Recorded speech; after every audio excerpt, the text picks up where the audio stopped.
Good evening, everyone. So this is Sir Cyrus, and this will be your review for your midterm exam. And this presentation is actually my reviewer during my certified tax technician, and I am glad to share this with you. So, kung gusto mong panood, okay lang. Kung ayaw mo, di wag no. Okay. Anyway, so this will be the individual income tax. So again, we will try to know what are the classification of taxpayer, the situs, the taxes, the estate and trust, and the compliance and requirements. So next is the classification. So when we say classification, we are trying to portray here the source of income, the types of income, the amount of income, and the OCW. And for amount of income during 2025, we have here four divided groups. So we have micro, small, medium, and large. And when we say micro, their gross sales is less than 3 million pesos, less than or equal to 3 million pesos. And the group, if it is small, this is 20 million pesos if the gross sales is less than or equal to 20 million. And when it is a medium, it is 1 billion pesos, and large has no limit. Now for RCWs, these are the sources of income. This is our the source of income plan. Now on the individuals, we have classification of individual type of or source of income amount. We have classification of individual taxpayer.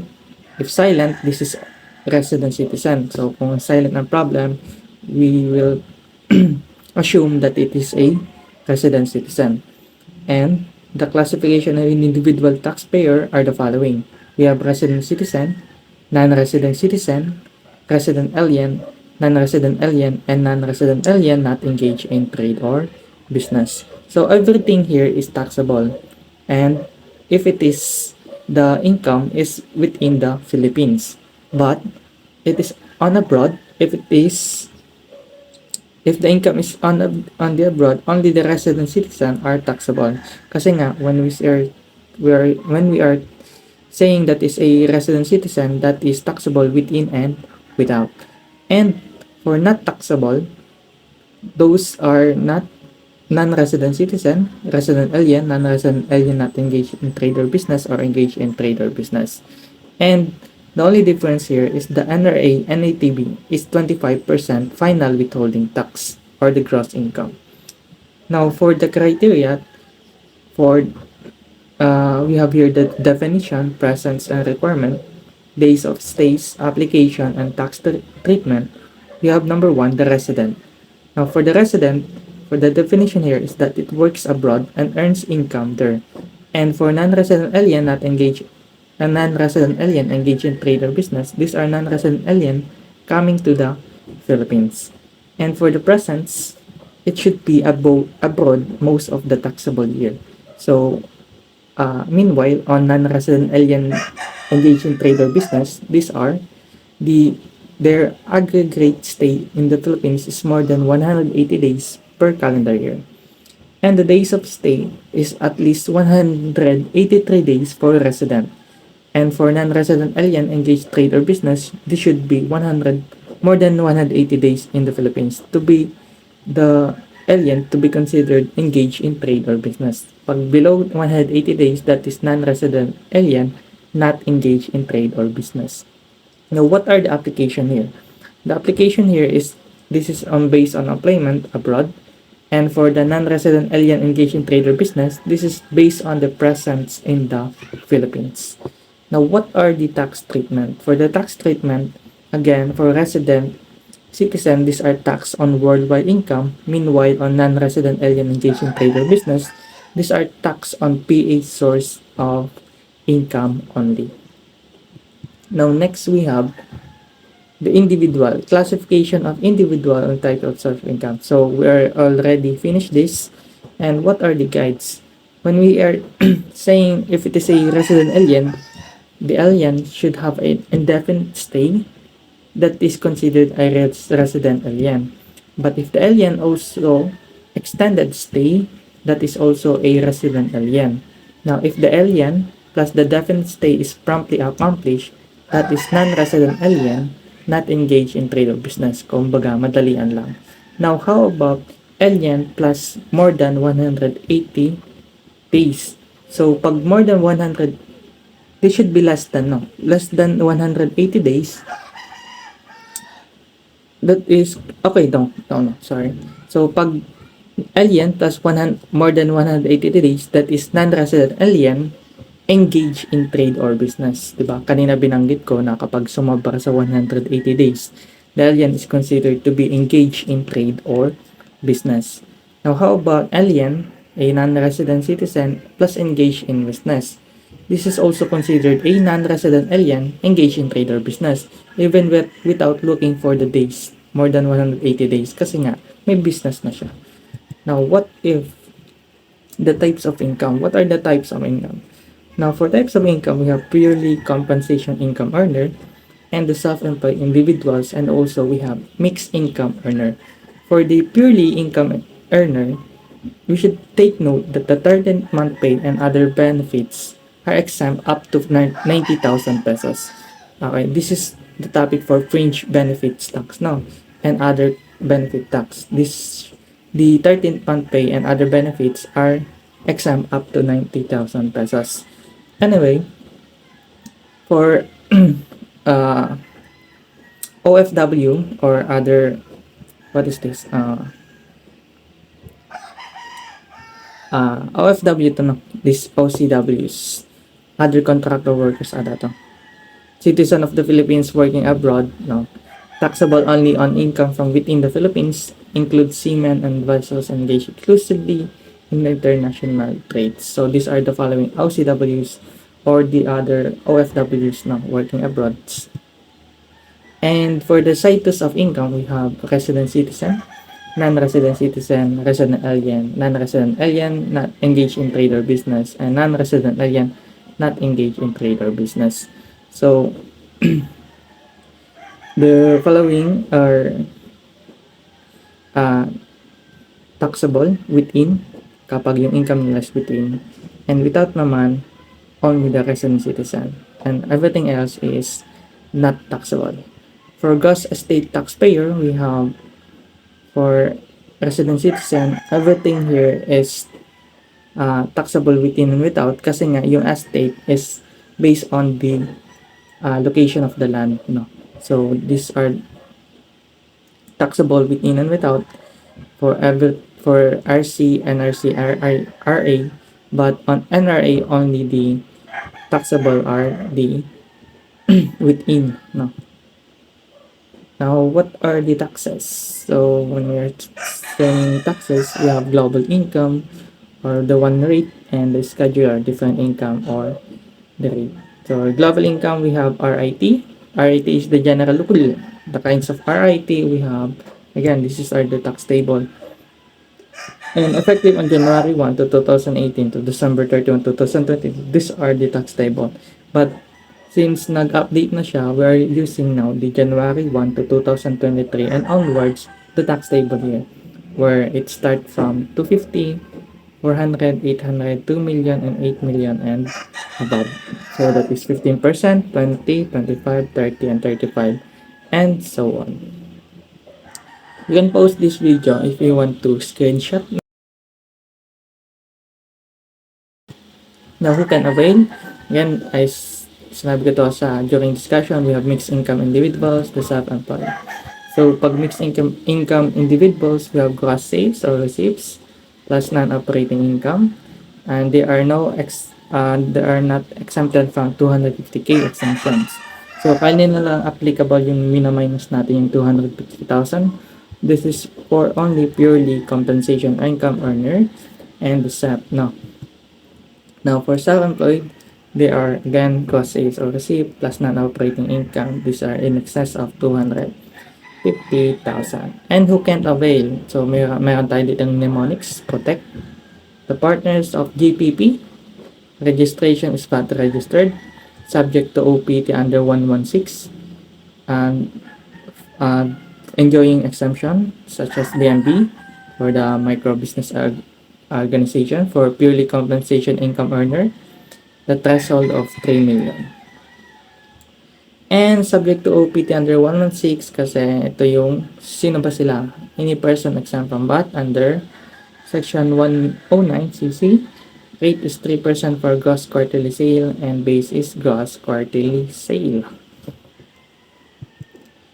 And we have here scheduler for final income tax and capital gain tax. Again, for the concept and subject FIT, you have to memorize this table. Again, for interest, royalties, prices, winnings, and dividends and share in the net income. For interest, again, we have 20%. And for interest for foreign currency deposit, that is only applicable for resident citizen and resident alien, that is 15%, and the others are exempted. And for long-term deposits that is from 5 years, more than 5 years, to 4 to 5 years, 3 to 4 years, and less than 3 years. So pag more than 5 years, again, these are exempt. And for 40 years, 4 years to 5 years, that is 5%. Kunin mo lang yung 5. 3 to 4 years times mo lang, that is 12%. And less than 3 years, that is 20%. From 4 to 5 years, 4 times 5, 20%. That is only for memorization purposes. Okay? And for NRA and ATB, that is 25%. For royalties from books, literacy, literary, works, and musical composition, that is 10%. Tandaan nyo lang, di ba, yung LBM. And royalties, other royalties are 20%.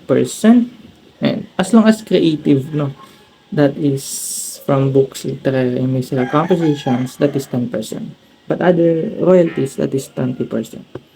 Now, for prices, tandaan nyo lang, less than or equal ba sa 10,000? Pag less than 10,000, they are tax table or basic tax. You are using tax table. Pag PCSO winnings, that are exempt pag less than 10,000. So, for prices more than 10,000, that is 20%. And 25 again percent for NRA and ATB. For winnings naman, we have PCSO and Lotto winnings of 10,000 or less. So, they are exempt again. And PCSO more than 10,000, they are 20%. And other winnings are 20%. For dividends, this is 10%. So, we are going to refer the dividend sheets later. And the share in the net income for distributable net income for partnership is also part of the dividends, that is 10% also if and also 20% kapag NRA and ETB, but 25% pag not engaged in trade or business. Now, the exception here are the GPPs, the General Professional Partnership, because they are subject to creditable withholding tax. Now, for the concepts, we have tax on certain passive income, collection via FWT, not part of gross income, FWT not claimed as tax credit based on gross amount, and must be Philippine source. Okay. Next, we have subject to FIT. So, we have here mnemonics, the dripping. Okay. We have dividends, the royalties, interest, price and winnings, the tax information rewards, not resident alien, not engaged in trade or business, or the gaming licenses, employees, and POGO. For dividends, we have tax rates and inclusions. For tax rate, again, these are the resident citizen, NRC, and RA. They are taxed by 10%, 20% for NRA, ETB, and 25% for NRA and ETB. So, you have to memorize the table. Inclusion naman, dividends received from domestic corporations. They are shared in the partnership distributable net income after tax, excluding GPP. Again, GPP is subject to creditable withholding tax. Share in the net income of association, joint account, or joint venture. For royalties, these are subject to 10% and 20% for other royalties. So 10%, these are LBM, literary works, books, and musical compositions. Okay. Interest, we have CDFG, mnemonics, interest from currency bank deposit, yield monetary from deposit substitutes, interest expanded foreign currency deposits, interest from government securities. For currency deposit, again, that is 20%. Pag long term, these are exempt because, di ba, sabi natin 5% ay more than 5 years, ganun, di ba? Now, for requisite to be interest, that this should be individual depositor, should be a resident alien, resident citizen, and so on, except only for non-resident alien not engaged for trade or business.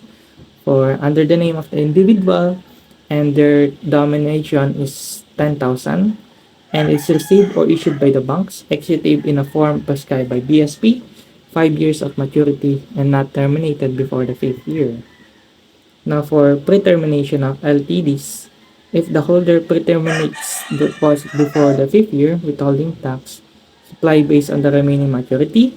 Again, that is 4 to 5 years. Pag less than, that is 5%. 3 to 4 years, that is 12%. And less than 3 years is 20%.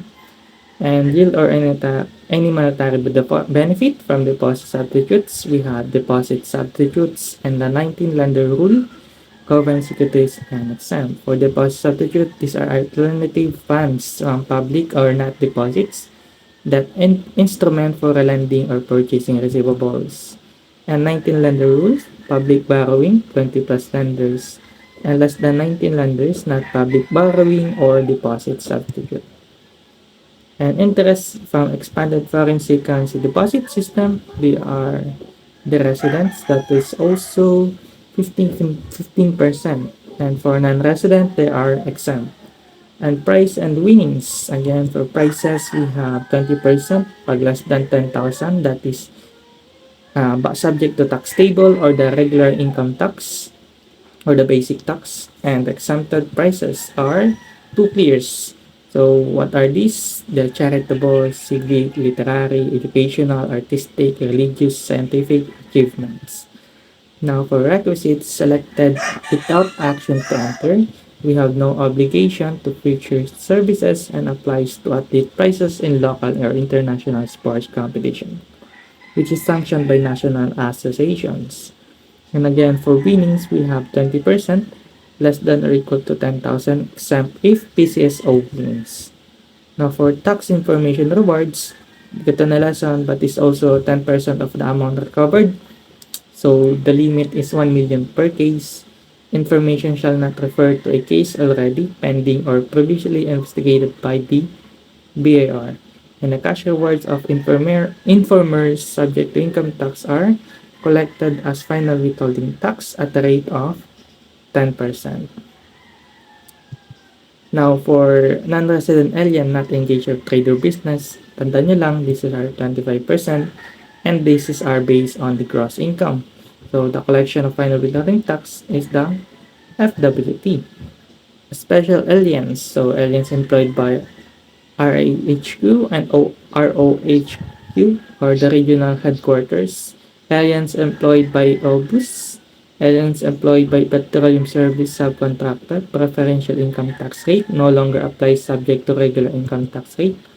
And we have also the gaming license employees, POGO, or tax treatment criteria. Tax treatment, we have final withholding tax, 25% on gross income. The minimum 5 FWT not lower than 12,500,000 for any taxable amount.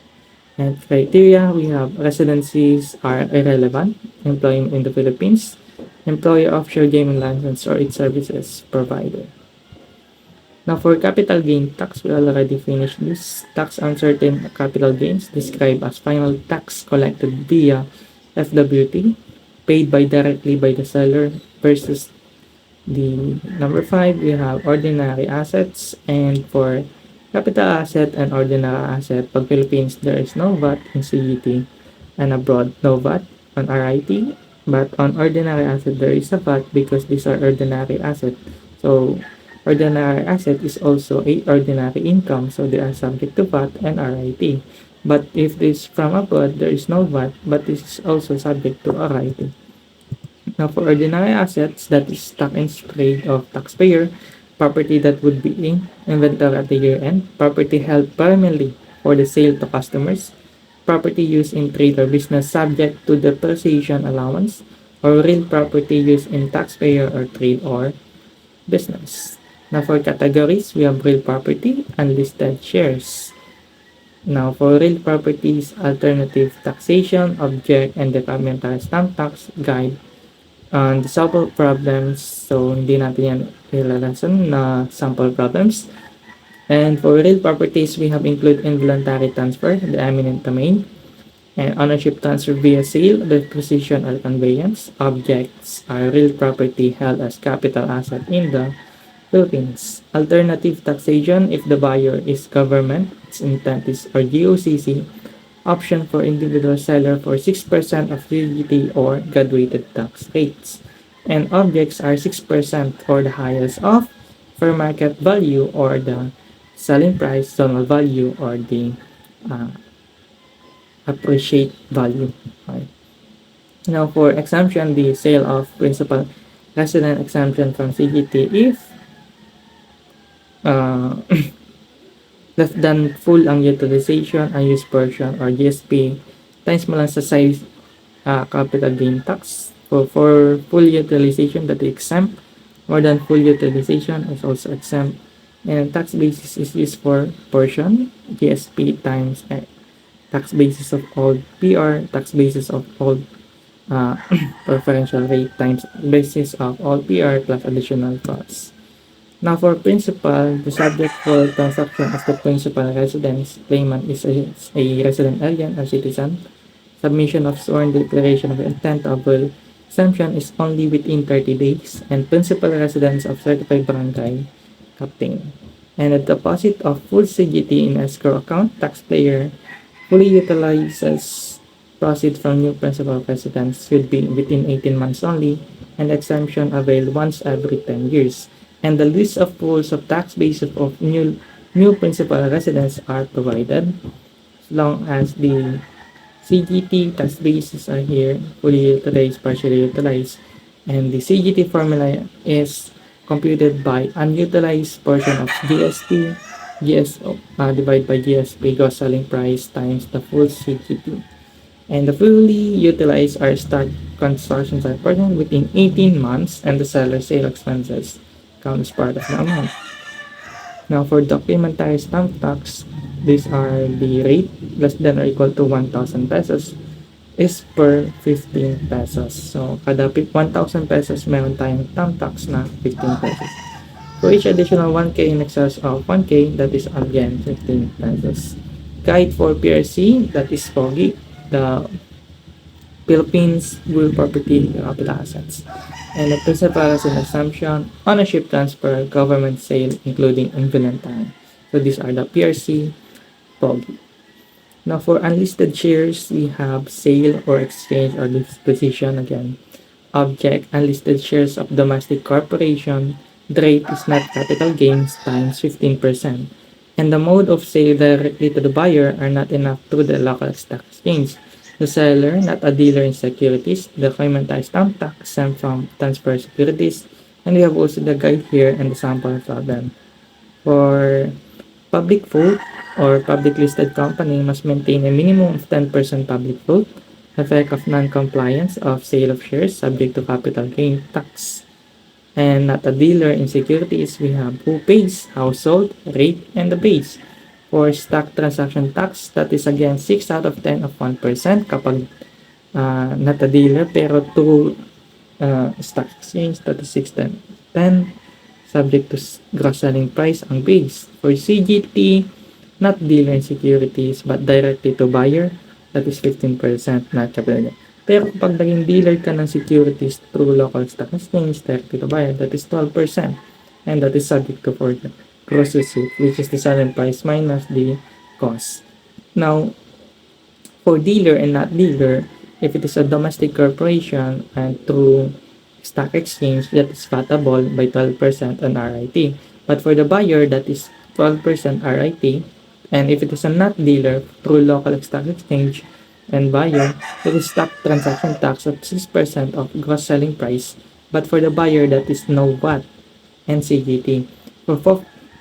But if it is from a foreign corporation, this is subject to RIT only, RIT only for buyer, and the rest are RIT. For documentary stamp tax again, the rate is 1.50 for every 200 pesos per par value. And if there is no par value, that is 50% of document stamp tax paid on the original issuance. Now for the guide, we have sudden, the shares, unlisted domestic corporation, direct to the buyer, every taxpayer classification, and non-dealer in securities. State and trust. For estate, we are referring to properties, right of obligation, person not extinguished by death. And for trust, these are established that trust holds property for the beneficiary. Beneficiary receives benefit from the trust. Three parties in trust, allowable deduction. And we have also the grantor, the fiduciary, and beneficiary. We have the trust again at grantor execution may be held or distributed.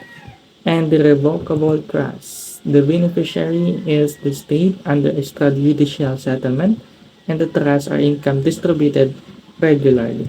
Now, for the fiduciary, these are state or trust. For estate, the under judicial settlement, and for trust are accumulates income for an uncertain person, contingency, or unborn persons. So, what are the allowable deductions? So, same as for individuals, income received by fiduciary to beneficiary is part of beneficiary taxable income, and income paid to legatees, heirs, or beneficiary is deductible. Now, for the compliance requirement for returns, these are the following returns: 1700, 1701, 1701A, and 170Q. So, they are the ITR, the income tax return, annual income tax return for mixed income earner for 1701, annual income tax return for purely compensation, that is 1701A, and 1700Q, that's for quarterly income tax returns. And for returns for PCIe, SIE, MIE, estates and trusts, these are 1700 to 1701. Pag 8%, that is 1701A and 1701. And quarterly is 1701Q. As long as pag may A, that is annually, pag Q, quarterly. Now for 1706, the capital gain tax for annual stands for capital assets. These are both taxable. In 1707, capital gain tax return for NRS transfer, and so on. Now, for who are required, generally, everyone except we have individual, which are less than 250,000, so only FWT.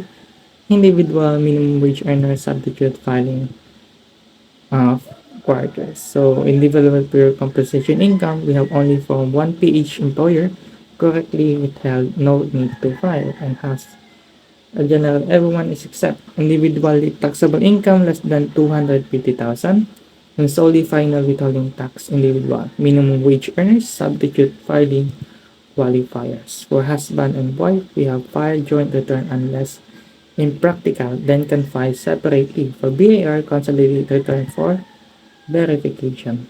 What are the deadlines? We have annual ITR, quarterly ITR, the BIR form 1601FU, capital gains. For deadline, we have April 15. Again, this is our the graduation ng mga auditor.